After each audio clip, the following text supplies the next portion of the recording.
यहाँ कांग्रेस, बीजेपी व सपा आदि का भी शासनकाल देखा है और खासकर सपा के शासनकाल में तो यहाँ अधिकांश गुंडों, बदमाशों, माफियाओं व भ्रष्ट लोगों का ही राज चलता रहा है,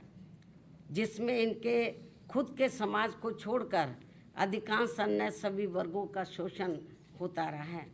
और इस मामले में दलित वर्ग के लोगों का तो इनकी सरकार में सबसे ज़्यादा उत्पीड़न हुआ है, जिनके समाज के बीएसपी की प्रमुख नेता को भी सपा से अलग होने पर,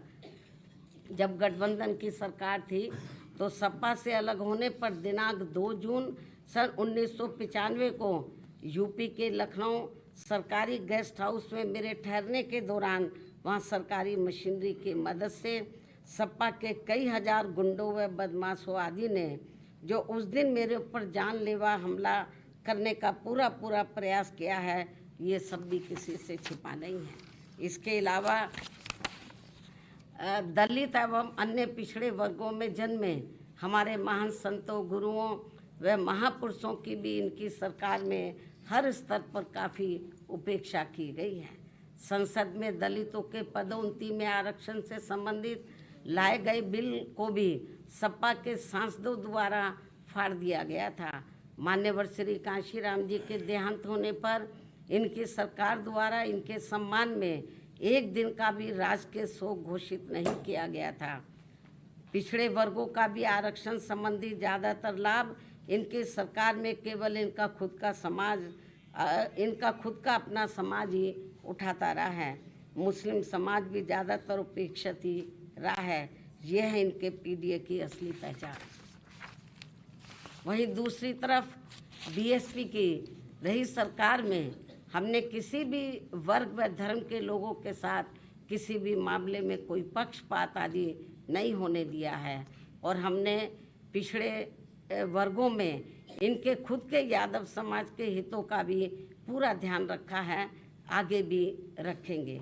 प्रदेश में सभी विरोधी पार्टियों की रही सरकारों की तरह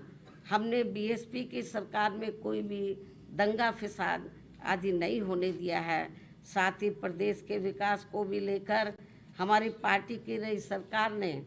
अनेकों ऐतिहासिक कार्य किए हैं और इस मामले में ये बात सर्वविदित है कि प्रदेश में बीएसपी की सत्ता नहीं रहने के बाद यहाँ विरोधी पार्टियों की रही सरकारों में जितने भी एक्सप्रेस वे बने हैं और अब दिल्ली के नज़दीक जिला गौतम बुद्ध नगर में नोएडा अंतर्राष्ट्रीय हवाई अड्डा भी शुरू होने के लिए जा रहा है, तो इन सभी की वास्तव में पूरी रूपरेखा बीएसपी की रही सरकार में ही तैयार हो गई थी। एक आदि बड़े एक्सप्रेस वे तो मेरी सरकार में ही बन गए थे। हालांकि ये सभी कार्य मेरी सरकार के रहते ही पूरे हो जाते यदि उस समय केंद्र की रही कांग्रेस पार्टी की सरकार अपनी जातिवादी मानसिकता के चलते इन कार्यों में रुकावटें नहीं डालती। इस प्रकार से यहाँ बीएसपी का चारों बार का रहा शासनकाल हर मामले में काफ़ी बेहतरीन शासनकाल रहा है, जिसे प्रदेश व आम जनहित में फिर से सत्ता में लाना बहुत ज़रूरी है, क्योंकि अब यूपी में कांग्रेस व